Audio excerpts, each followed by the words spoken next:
at 702-509-2000 or Google FetcherTech, and we'll come a running. Compete. Look at that one. Look at the new gear. What do you think, J-Bop? Look at that new gear. Compete. Oh, compete.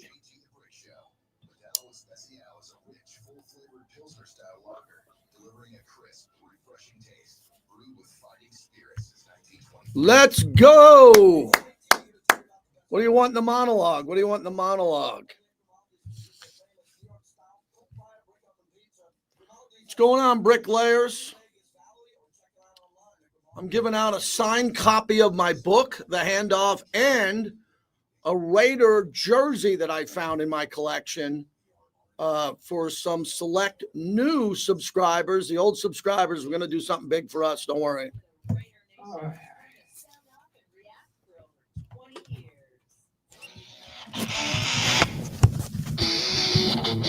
It's the JT the Brick Show, broadcasting live from the Finley Cadillac Performance Studio. Raiders bring a blitz. He takes it off the middle, and he's wrapped up from behind. Max Crosby. Your silver and black home to sound off for over 25 years. Over to the 35, racing to the 20, 10, touchdown Raiders. And now, here's JT the Brick. Out of the gate, JT, as we get rolling today on a gorgeous hot day in Las Vegas, straight up at noon. That's 3 o'clock Eastern, evening drive, as they like to say, for the Raider Nation back east. All points in between, and for Raider fans all over the globe and sports fans all over the globe today, we want to hear from you. You can watch the show. I would go on YouTube to see my new shirt. I have one of the only shirts given to me by Pete Carroll, the Compete shirt. This is the newest, hottest shirt that nobody has in the Raider Nation other than a couple of us. And I love it. Compete. And it's kind of written in old school Raider letters.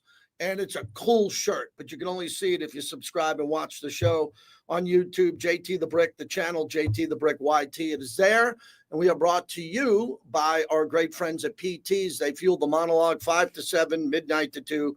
Great night to go to PTs. Look, if you got a booth and you're a sports gambler, you're going somewhere, I get it. But if you don't have plans and you want your buddies to get together and watch the game, go to PTs at 5 o'clock. They have half off drinks, which a lot of people in this town don't do because they gouge you in this town and they want to get the maximum amount of your money all the time. $22, $23 cocktails, $18 beers, not at PTs. And not at all their establishments, man. They take care of us with the best happy hour in town. 5 to 7, midnight to 2. I like the Pacers tonight, straight up, money line. I think they're going to win because this is the only game I think they can win in the whole series. I didn't think they'd win in Oklahoma City. They did. This is the game I always thought they'd win. So let's see if they win this game tonight. They're getting 5.5 points. They're getting points to lose. I'd say just pick them to win. And if they don't win this game, it's pretty much over. So big game tonight. We're going to have a good game. Stanley Cup. We'll come back. We'll dive into that too. But it's about Raiders minicamp. We have two great insiders, part of our insiders network. Bill Williamson, the longest tenured Raider insider, will join us from Silver and Black. He'll come in, Silver and Black Pride. He's fantastic, and he's a straight shooter. If he doesn't like something, if he doesn't like a position group, he's a made man. You know, in those mafia movies, guys get made. You can't touch the made man. Bill Williamson's a made guy. I go back to him deep years in Oakland. So he'll tell you what he thinks about all this because there's a lot going on. There's a lot going on where a lot of Raider fans are happy, and Raider fans don't like to be happy in the offseason. A lot of them don't. A lot of people don't like to be happy in the offseason. They just want to be miserable. I choose not to. It's the summer, man.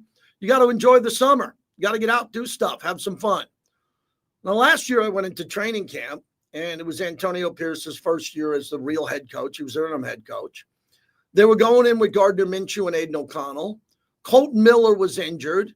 Jackson Powers Johnson wasn't available, right? You remember all this last year as we went to Costa Mesa, the cool breeze on the coast right by Newport Beach. It was on boats.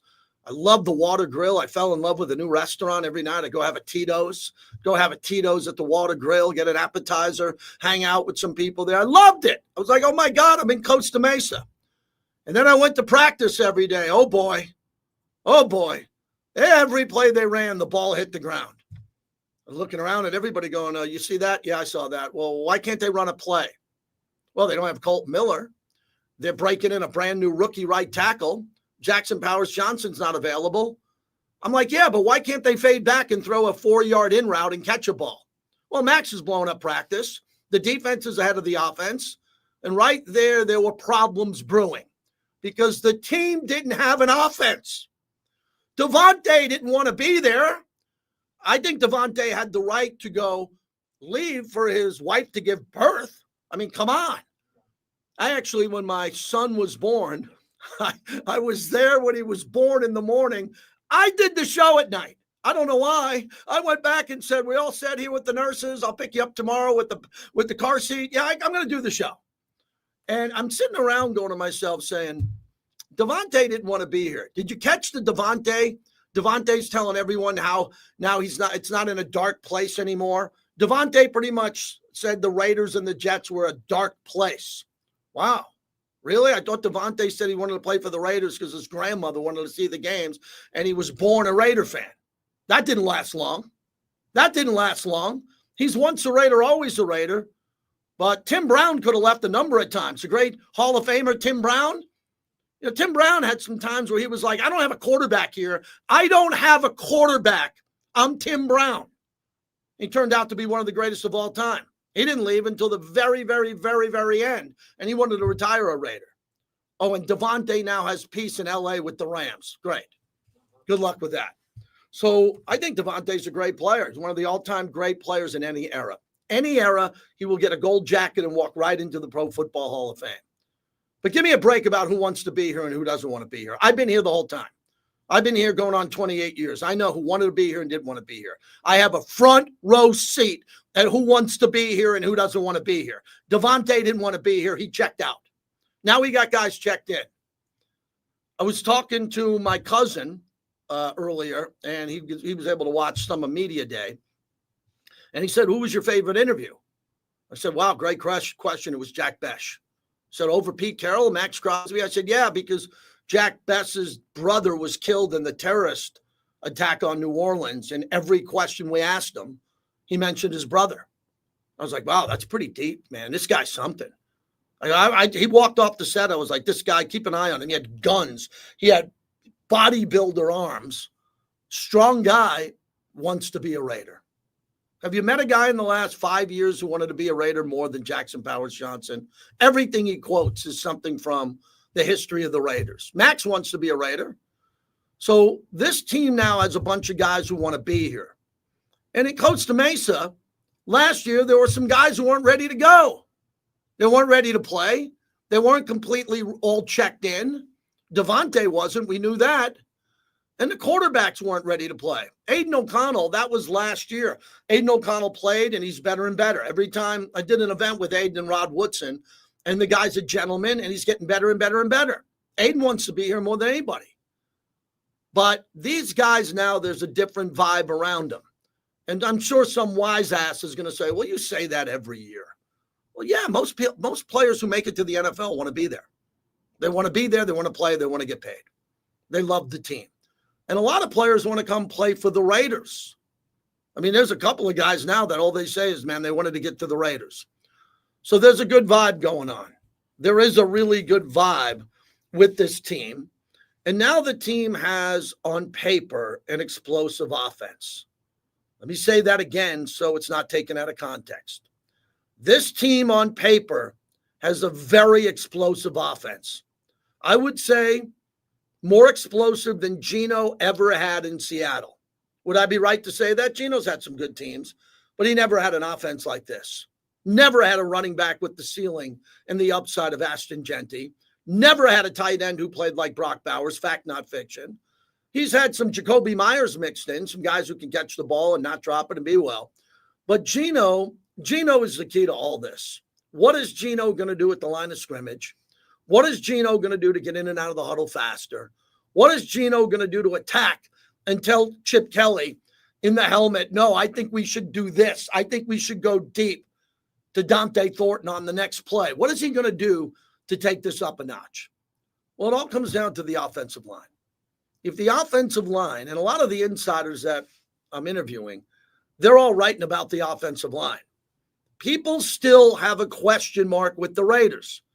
Do they have enough on the offensive line, or is it a developmental offensive line that might be good down the road?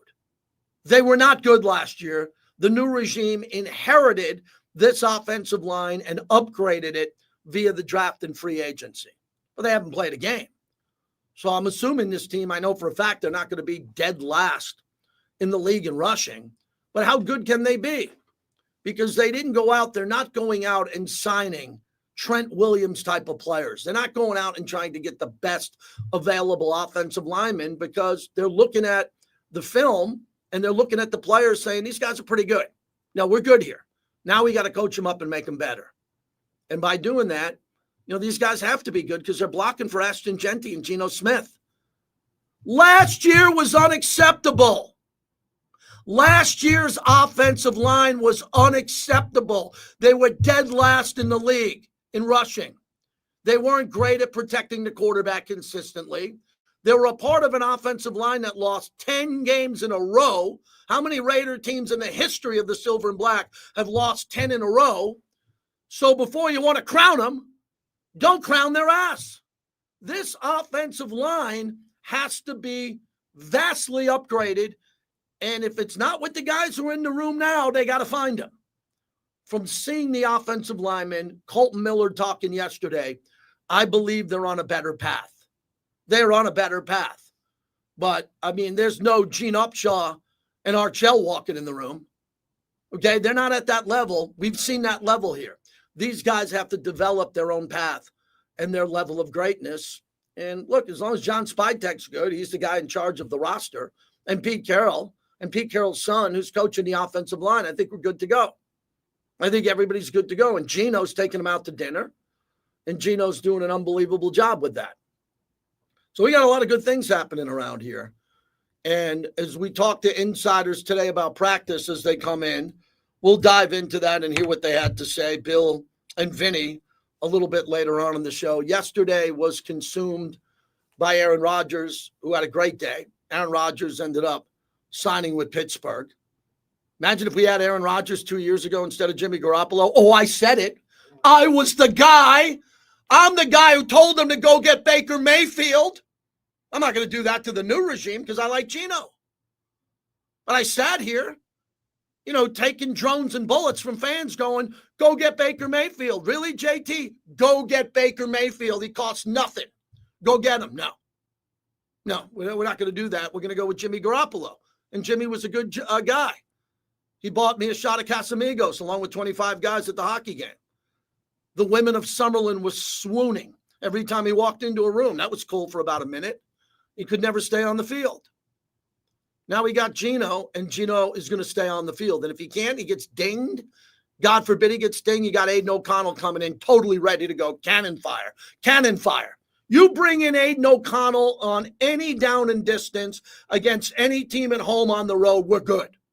We're good. Aiden O'Connell's played plenty of games. He can attack. He knows all the plays. He's going to learn these plays. Aiden will be ready to go. But this is Geno's team. As you have some posers on the internet saying, Geno hasn't looked good. Geno's looked great. Geno hasn't looked good. You're right. He's looked great. People are marveling at his ball coming out and saying how beautiful the ball is and how much velocity it has and what he's doing here. So Geno's fine. Ashton Jeanty's fine. Raheem Mostert, I'm real high on him.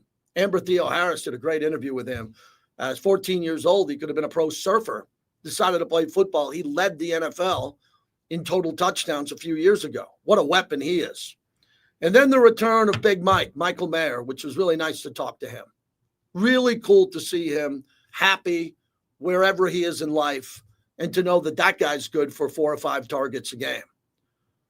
But I do the math. I got a pen here. I don't have a script. I have live reads because we have all these great partners here. So if I do the math, and Ashton gets 20 carries. So if you got a pen, do this with me. That's 20. Brock Bowers gets 13 targets, 10 receptions. That's 30. But I'm up to 33 offensive plays went to Ashton and Brock. We're all on the same page, right? So every game we go into, Ashton's getting 20 touches, Brock's getting 13 targets. That's 33. Let's give Jacoby Myers 7. That takes us to 40. That's 40 offensive plays before we ever ran a play to Michael Mayer, Jack Besh, Dante Thornton, and Trey Tucker. How many plays you want? Oh, I'll take it to 60. So now we got 20 more plays to run to other guys. Let's give Raheem Mostert 3. That takes me to 43. Give me Besh 6. That gets me to 49. You see where I'm going? One football. Yeah. One football. And I have a feeling Chip's going to spread it out, and everybody's going to get touches. But I'm pretty safe to say that Ashton's going to get 20 and Brock's going to get 10. That's half of your entire offense consistently if the plays are executed properly. Ashton Genty 20, Brock 10. That's 30 offensive plays that were run. Man, that's pretty good. How many other teams have that? Well, we know the Chiefs do. Give 10 to Kelsey, but he's slowing down, and then they spread it out a little bit. I can tell you where the math lines up similar without a running back. Cincinnati's going to get 15 balls to Jamar Chase and 12 to T. Higgins, right? So you got 25 plays there. So I love the way that the ball could be balanced around here, and we can run more plays because we can run them faster. As Kenny says, crisp and sharp and smooth. Yes, and Geno is much more accurate than Minshew, as Snow Raider says. So with all of that, time of possession should be pretty good. The only thing that could kill this team, is 3 and outs. That's it. 3 and outs will kill this team. Because then you put the defense on the field. You don't have an elite secondary. You don't. Okay, you got a good pass rush, and you got to hope the linebackers play up to their ability.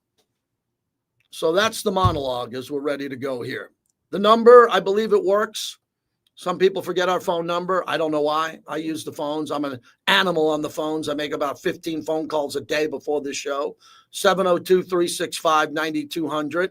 If someone has something they want to add, I think that's pretty cool. You can add something on a big Raider show and be heard throughout the Raider Nation. 702-365-9200.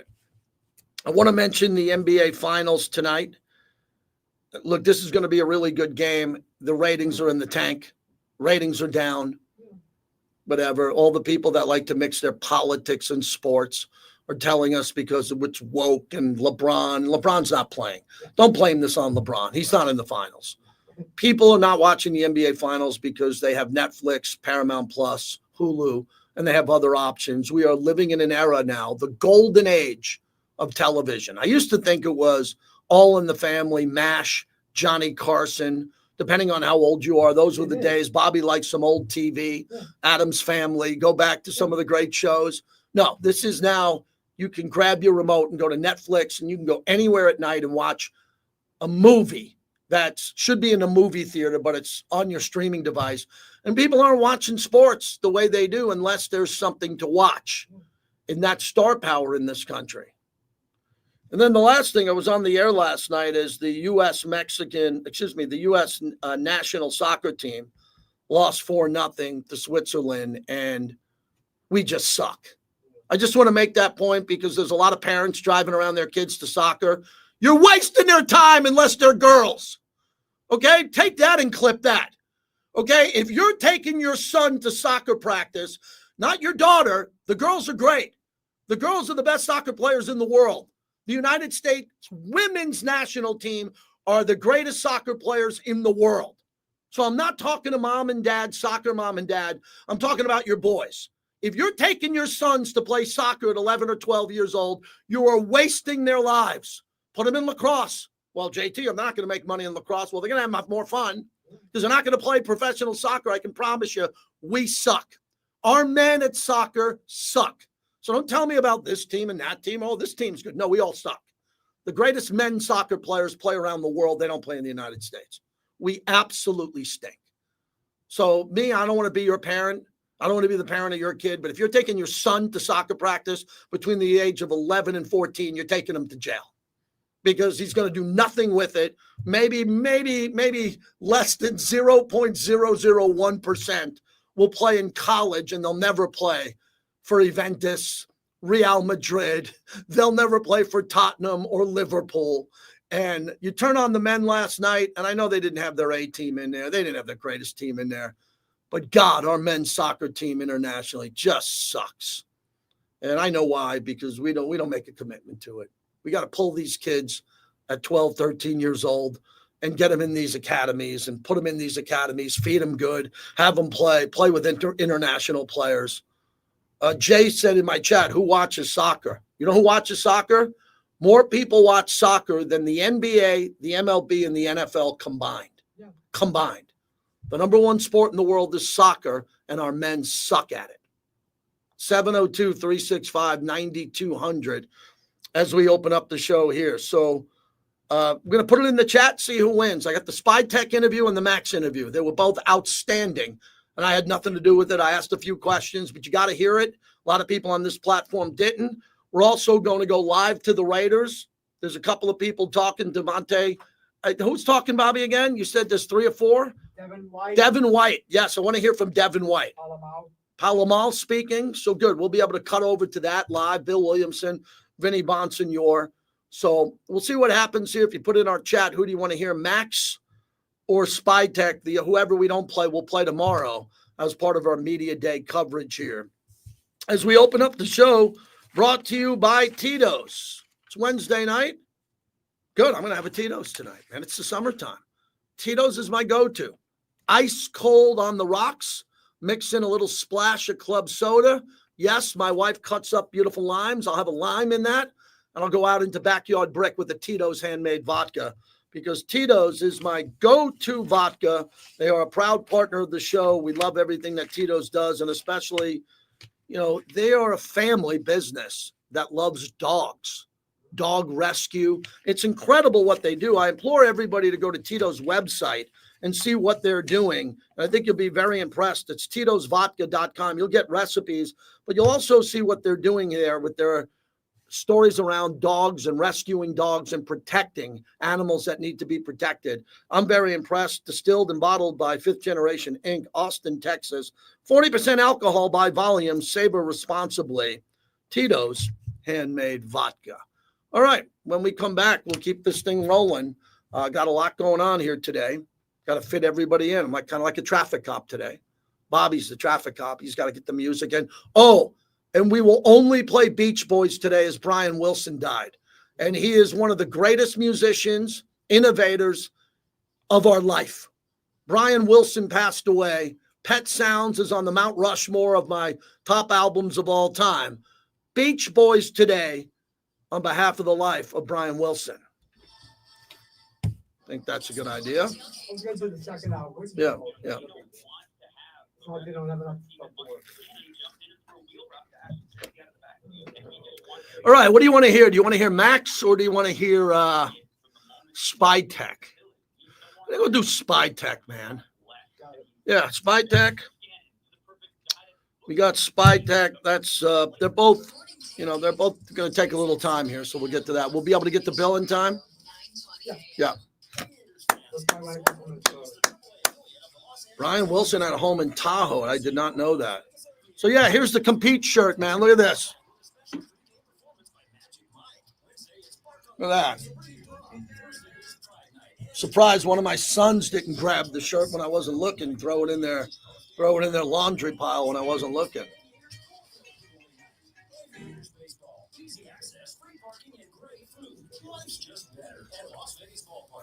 This is John Barr, General Manager of Was that? Incentives on the powerful Toyota Tundra and Tacoma. These trucks are built to handle anything you throw at them.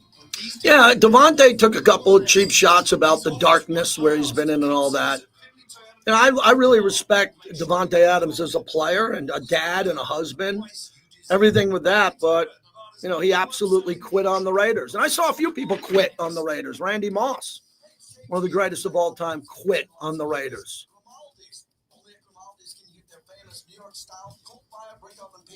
Grimaldi's has 4 locations in the Vegas Valley, or check them out online at Grimaldi'sPizzeria.com. This is Raider Nation Radio, 920 AM, the home of Raider Nation. When you are injured, Knowing that someone has your back changes everything. Hey, we got I'd like everybody in the chat to go check out my Aaron Rodgers video that my son put out there. If you could go look at that and give it a like and share it, I'd appreciate it if you could do that. The long form videos on the YouTube channel, something new that we're debuting, the long form videos. So not everything's going to be a live stream. Every once in a while, we're going to have a long form video. I did one on Aaron Rodgers. Tell me what you think. Things to worry about, like snakes in your bedroom. Sure, that sounds incredibly irrational, but now that we've mentioned it, you are a little worried. The odds of one snake, let alone snakes plural, are so slim. But you might want to check. Oh, you're not near your bedroom. Guess you just have to sit there and worry about it. So let Progressive protect your home and auto, because you've got enough to worry about. Progressive Casualty Insurance Company affiliates and other insurers, not available in all states. If you need to sell your house, Talk to Aaron Taylor. you want to sell it fast and get the most cash, talk to Aaron Taylor. The real estate guy. All right. We love the chat. The real estate guy. Are you serious about buying or selling real estate?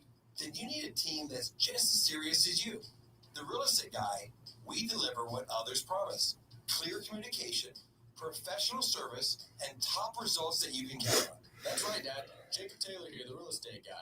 Whether you're buying your dream home or selling your biggest asset, do not settle for less. Work with the brand that leads with experience, trust, and proven success. With over 8,000 homes sold and 30 years in the business, we know what we're doing. Go to therealestateguylv.com or call 702-310-6683. That's 702-310-MOVE. EXP license number 3886. Call for details. Talk to Aaron Taylor. The real estate guy.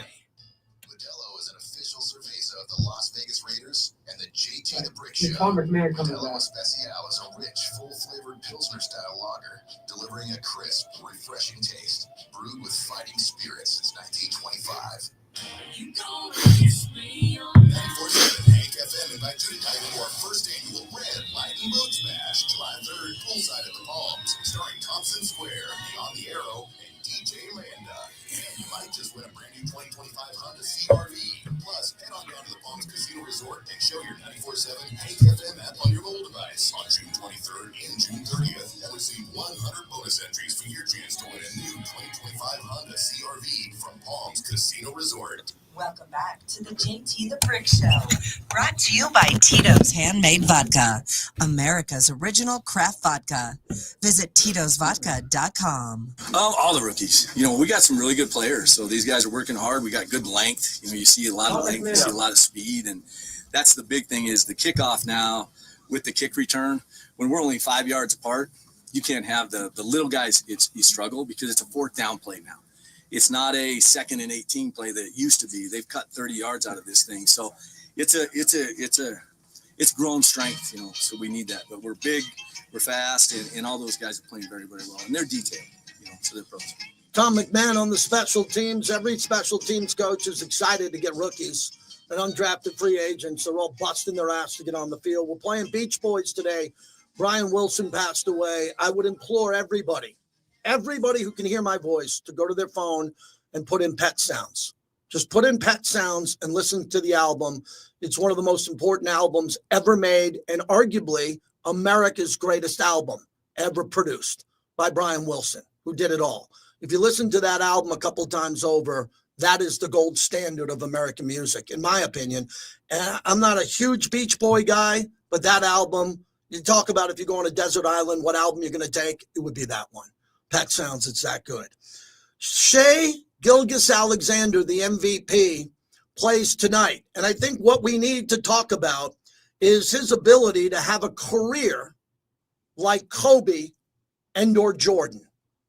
I know what I just said. If you look at what he's done, he's only 26. He's on the best team in the NBA. 3 years in a row, 32-plus points a game, on 50% shooting, and he plays defense. This guy's special. So again, the key to Kobe and Jordan is Kobe and Jordan played on great teams. The Bulls weren't great initially.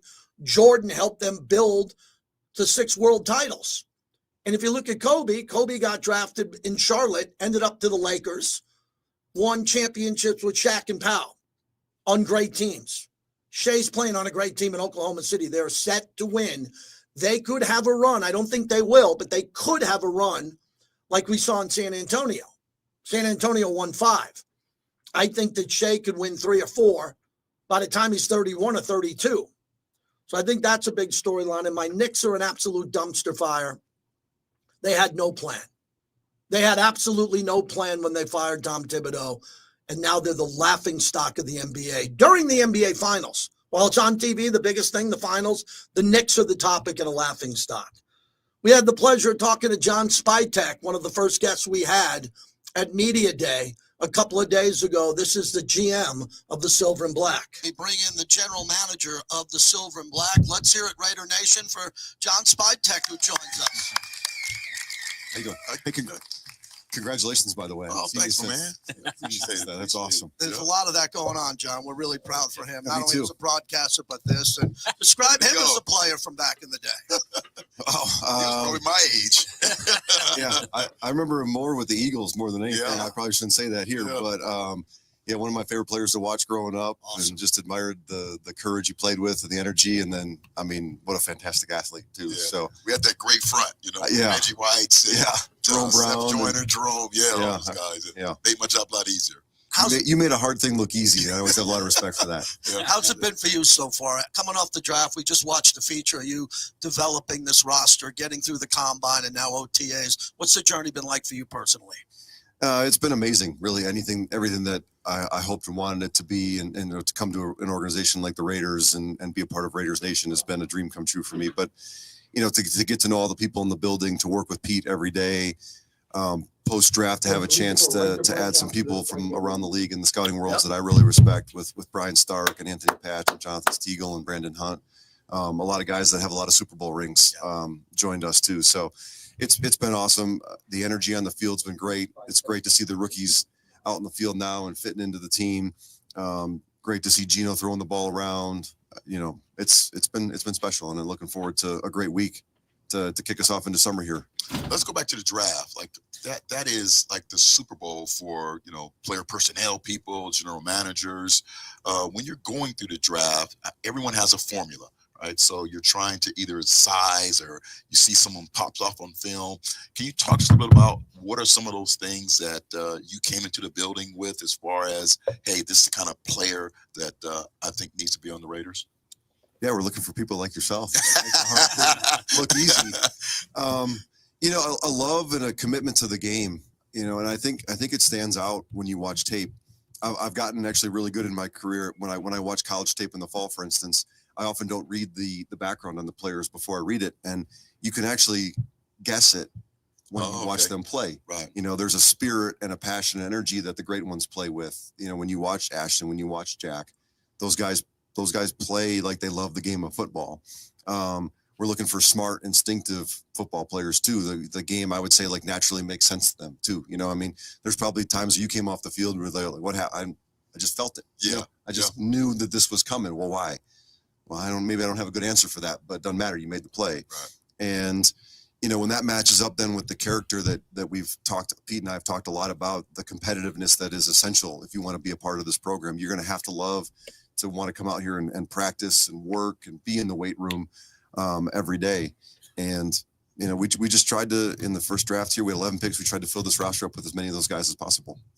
John, I had the opportunity to interview you literally within minutes of you making the call for Ashton Genty. We were upstairs up here when I interviewed you. And when you came out of the draft room, I could literally sense the adrenaline still pumping through you, coursing through your body, the excitement that was there. How do you maintain that throughout this period of time when there's no games to win, there's no competitions to be won or lost, but there's still the carrot at the end of that stick? Well, you learn one thing: we're always competing. Yeah. It's the NFL it's an unrelenting schedule. There's very little time to if any, to relax. And, our job every day is to make the Raiders as good as possible. There's still a waiver wire every day that we go through, and we determine, is there anybody on that wire that can make the Raiders better? It never ends. I was down in Marco Island 2 weeks ago. We were getting the initial draft list for the 2026 draft. So we're on to the next thing already. And, I've been in this 22 years. The best people I've been around, the players, the coaches, the scouts, the GMs, there's an unrelenting quest to every day make the team better. And, that's my job here now, is to every day, what do we do to make the Raiders better? And it's a job we take really, it's a job or a thought process we take really serious. We just had Coach Carroll on. I would think for you as a first-time GM, it's got to be kind of perfect to have that competition and energy guy with a track record like that as you come together to build this program. Yeah, there's a peace of mind to it that if we can just give him and the coaching staff the kind of players that will succeed in this environment, the rest is going to be taken care of. He has a formula, he has a process, he has a program. It's been successful for years across college and the pros. There's a confidence that comes with that. I can lean on him for a lot of things that, as a first-time general manager, hey, what have you seen in the past? What's the right way through this? At the same time, he's been a great partner in that he listens to me and understands that, like, I have a background. I have things that are important to me. And I've also been a part of really successful organizations as well. And, the back and forth that we have and the way we support each other has been great so far. But to have a guy like Coach Carroll, that's probably the number one question I get when I go home. I was just home in Wisconsin over the weekend. What's Coach Carroll like? He's great. He brought my high school coach out here and introduced him in front of the team and invited him in and, hey, what can we learn? What can I teach you? And just a love affair with the game of football is how I describe Pete. And he really always wants to be around people that share the same mindset. Yeah, he really does love the game. And so as a GM, the most important thing is to have a head coach you believe in and the team can believe in. Check, you got that. Then the quarterback situation. You have a quarterback who's won, who everyone feels comfortable with, who's a veteran, can get it done. Then on the other side of the ball, you have a defensive guy who's one of the faces of the franchise, one of the best players in the National Football League.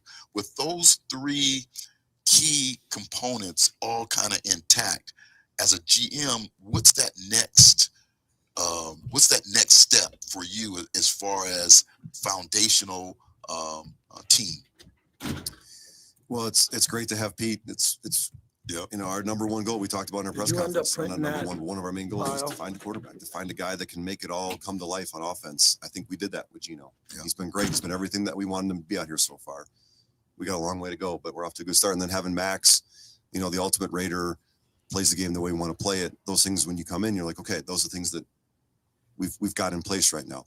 I just look at it from the standpoint of team building. Every day we got to figure out how can we add to that? How can we make Gino's life as a quarterback as easy as possible, knowing that it is the hardest job in sports, in my opinion. So how can we surround Gino with a great offensive line so he can feel comfortable and confident that I'll be protected?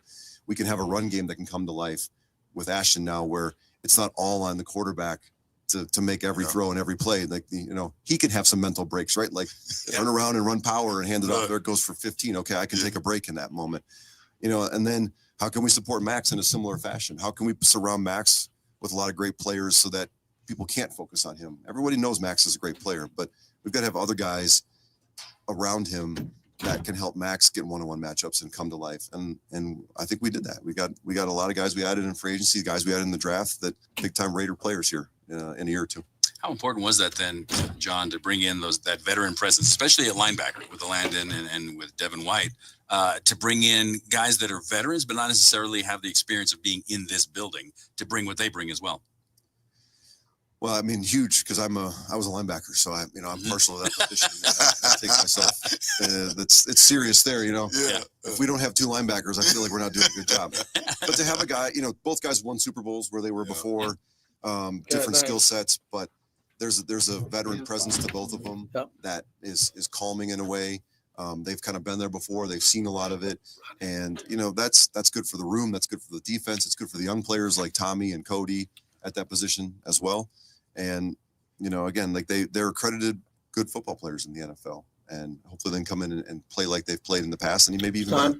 Let's dive into your offensive line as you try to improve it. You brought in new players. You look at the draft, the young guys coming in, and this competition that we hear a lot with Coach Carroll, where everyone's competing every practice snap to try to start or to try to be that first guy in off the bench. What's that development been like in that room? Well, I think it's been great with that and Alex Kappa, who obviously I was familiar with from our time in Tampa before he left us and went to the Bengals for a couple of years. And then the two draft picks, obviously, at the end of the third round. Again, competition, load it up, Ball make play, people Baker. earn jobs. You know, nothing should be He would know given this guy. to anybody here.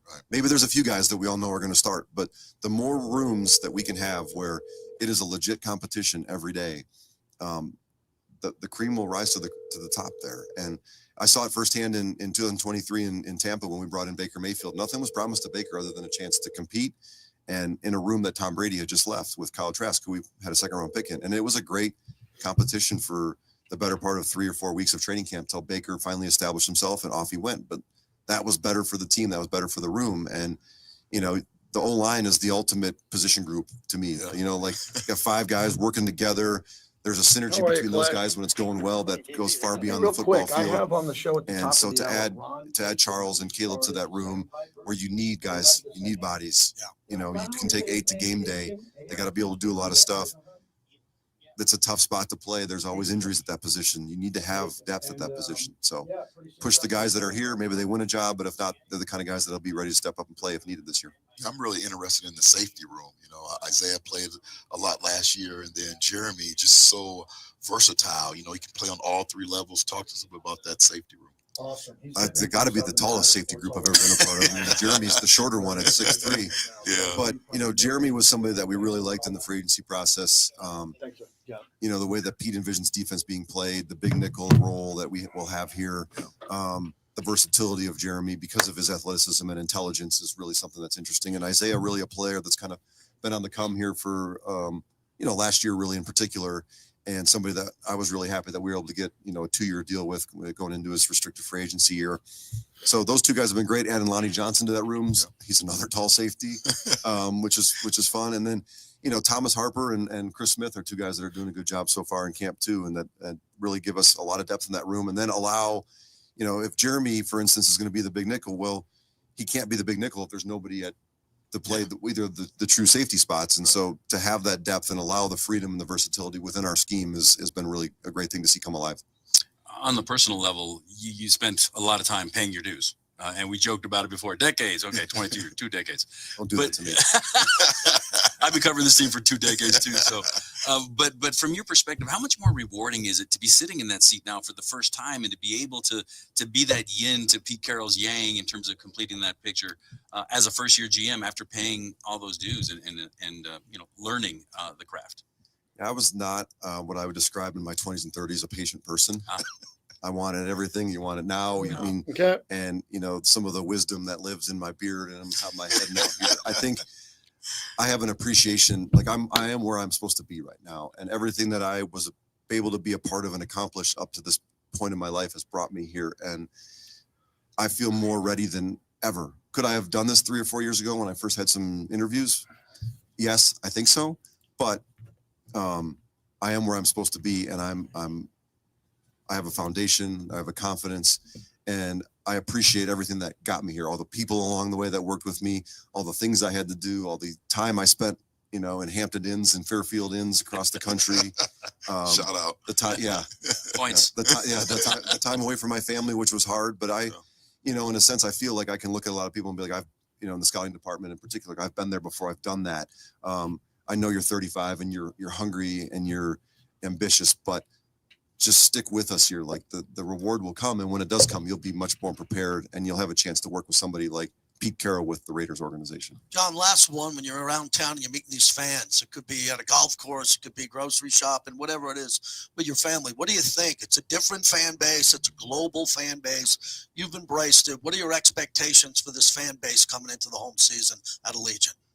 Well, my first expectation is that we put a team on the field that they can be proud of and that they want to come support every Sunday. And we fill Allegiant up with as many Raiders fans as possible. And, you know, we've got to earn that right, I think, to have that expectation.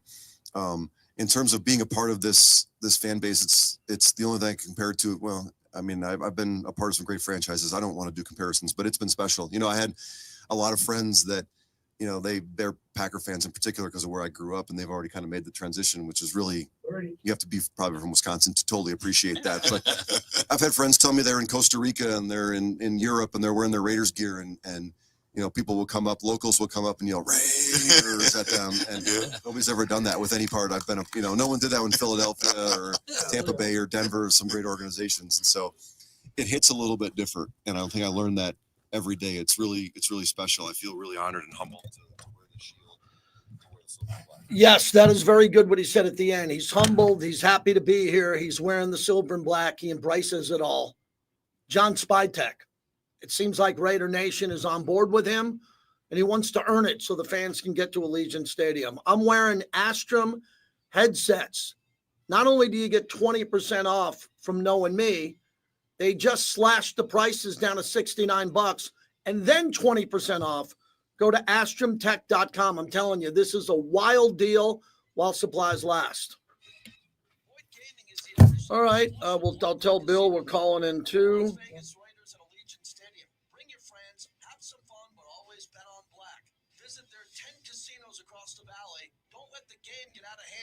All right.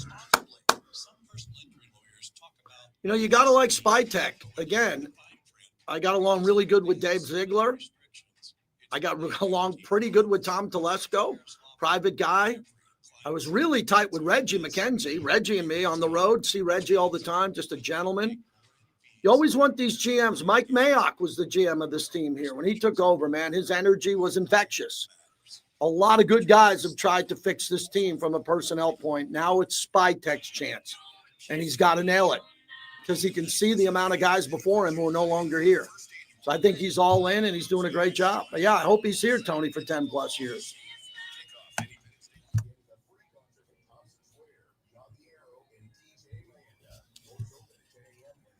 Oh, we got a chat leaderboard.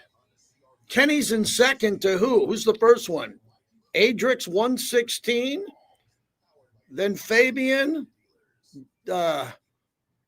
Big D's in fifth. The chat leaderboard. My son just sent that to me. Look at that. I didn't know we had a chat leaderboard.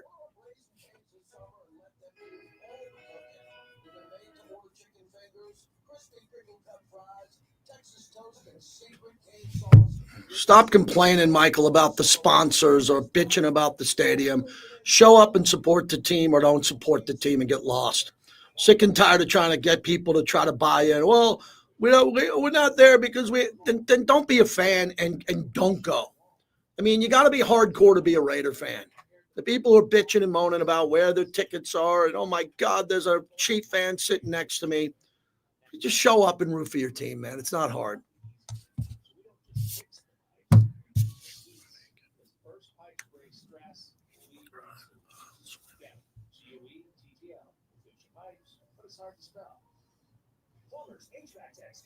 Hey, Bill, it's Bobby. How you doing? Good. I'll get up with JT. Give me about a minute and a half, okay?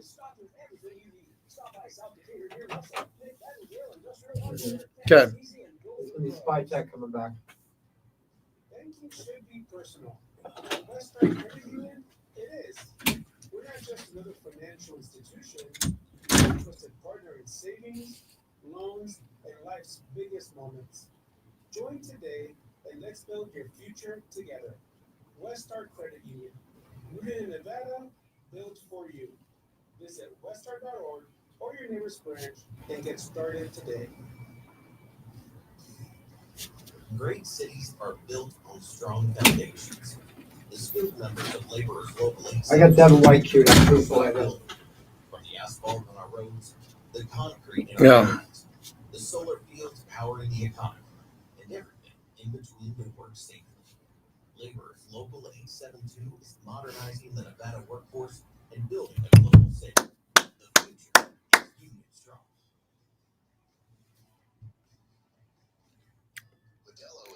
Yeah, we're going to play a couple interviews from training camp here in a little bit. I'm going to take the feed to the top of the hour.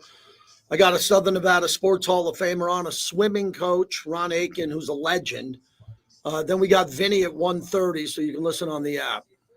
I'm watching golf this week, and I'm playing golf this weekend.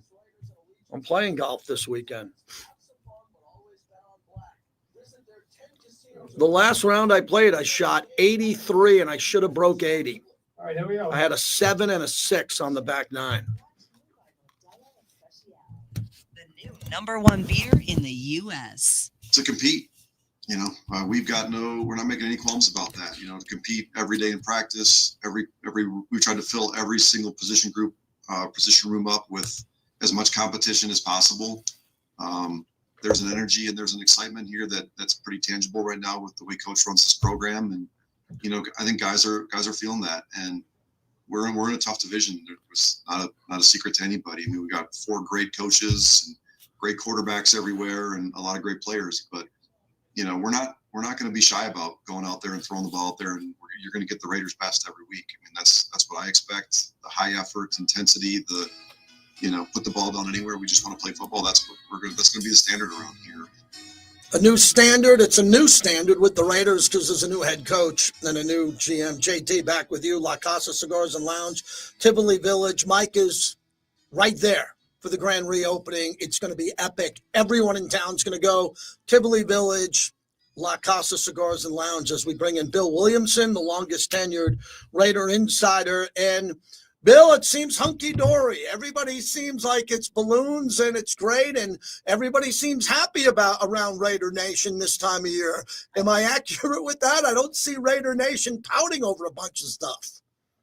Just like last year, right? Just like 2022, just like 2018. Yeah, it's newness brings excitement. That's for sure. There's been a lot of newness for this team, and you know, like I said, at some point the newness has to stop, and the top has to stop being cheery, and the winning has to start. And I think that's where we're at again. Yeah, Bill. Last year it was, after Garoppolo, it was Gardner Minshew. Big warning sign for all of us. There was a ceiling for Gardner. I'm really optimistic to see Geno, because being out there at a few practices, the ball looks gorgeous, and he's fit and he can run. And there were 3 interceptions thrown today in practice. I'm just getting the notes from what we saw today. But I think with having Ashton Genty, Brock Bowers, and Geno, I think a lot of fans feel much better than they did last year going into Costa Mesa. With Colt Miller being hurt, no Jackson Powers-Johnson at camp. He was out the whole camp. And Gardner Minshew competing with Aiden, and neither one of them distinguishing themselves. Yeah, I mean, the quarterback uncertainty certainly was an issue, and and it played out that way, and it was a rough summer. So yeah, they're certainly improved at the head coach, I believe, at the offensive coordinator, probably, at quarterback for sure, at running back, better be. So, and you got a guy coming off an all-world tight end season. So, yeah, there's reason to be excited about the offense for sure. But I don't know, maybe I'm just cranky. I just want to see it. I just got fatigue from always saying, oh, this is going to be the year. Mm-hmm. Let's see it. Yep. As you know, you're a content provider, so am I. We got to talk about stuff before the games start. And that's what we're doing. We interviewed Jack Besh, and Bill, you know the backstory about his brother and the accident and what happened when he died in New Orleans. And wow, I've been doing this a long time. He walked off the set when we were done, and I said, this kid's amazing. I can't imagine him picking himself up, leaving his family, coming to a new place, and preparing every day without his big brother and going through this as a rookie. It's really impressive how he's handling this. Yeah, and he's done it from I don't know him, so I don't want to speak too much into it, but he's done it from the start, because that tragedy happened on New Year's Eve.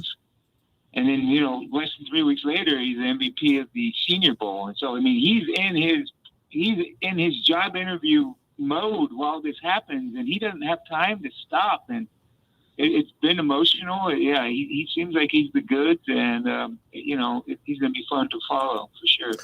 Bill Williamson's our guest. Bill, concerns in the secondary. You've been following and covering this team as good as anybody over the decades here. There's no Charles Woodson, Eric Allen, and Rod Woodson. I was at that camp, and you got Rod Woodson, Charles, and Eric Allen trying to take a team to a certain level. That's impressive. We don't have that here in Henderson yet, but there's some players with upside, and they seem to be okay. I just don't. Do you guess that they might bring in a veteran who's cut in the coming weeks? What do you expect here? Yeah, there's 3 names right now in defense, 2 of them in the secondary that are available. And you'd think that on paper they fit, and that's one of them's been there a long time. Jalen Ramsey through a trade for Miami. Jair Alexander just got cut from the Packers, who, an all-pro guy, but he's missed half the games in the last 4 years, including a total of 20 in the last 2 years. And then there's Jermaine Pratt, the linebacker, who just got cut from Cincinnati. I mean, that's another position where you think the Raiders could upgrade. We'll see. They seem pretty content with what they got. I'm not saying they're not going to make a move, but they seem pretty happy. But yeah, if they feel like they need more, and that's what next week is about after they finish their offseason work tomorrow. They can go make a move and get it done pretty easily if they want. Yeah, I agree with you on that. Bill Williamson's our guest. I say the same thing with you every year about the offensive line. Doesn't it look like they're pretty content with the depth that they have after the draft, and they're going to let these guys compete? I'm wearing the shirt today, compete, and let everybody figure it out and go with it. It doesn't seem like they're desperate, or that's not the right word, or they're hungry to go out there and add a former Pro Bowler to this offensive line. They're going to go with what they got. Yeah, I found the offensive line process interesting because when they got Alex Kappa, it looked like, okay, they're set. And then it was like, well, somebody said, I think it was an assistant coach, somebody said that there was going to be competition for, 3 guys for 4 spots. There's going to be, Powers Johnson, Parham, Meredith, and Kappa going for 3 spots, and all but Kappa were in the mix for center. Well, it seems pretty settled now that I think the only competition at this point, barring something unforeseen, is between Parham and Meredith. And, Powers Johnson is the center, Kappa is the guard. So, yeah, I mean, there's going to be a little competition there at guard. But that's about it. So, yeah, they're pretty ready to go. Finally, where do you stand on the linebackers? Because losing Spillane's a pretty good one. And White's a good player, and he's still young enough. I just don't know why there was such a drop-off, and Spytech knows him well, so he brings him in here, hoping that he could have a big bounce-back year. Yeah, I think he's the biggest, I don't want to say question mark, but key to it, because I think Roberts is a solid linebacker starter. Not spectacular, but steady. But White, if White can, find that, success he had early days in Tampa, he could be good to go. But if he's going to be the player that he was the last year or two, there may be some competition there. So, yeah, that's why I look at Pratt and say, is he a guy that they maybe can bring in and talk about compete? And that would certainly change the component.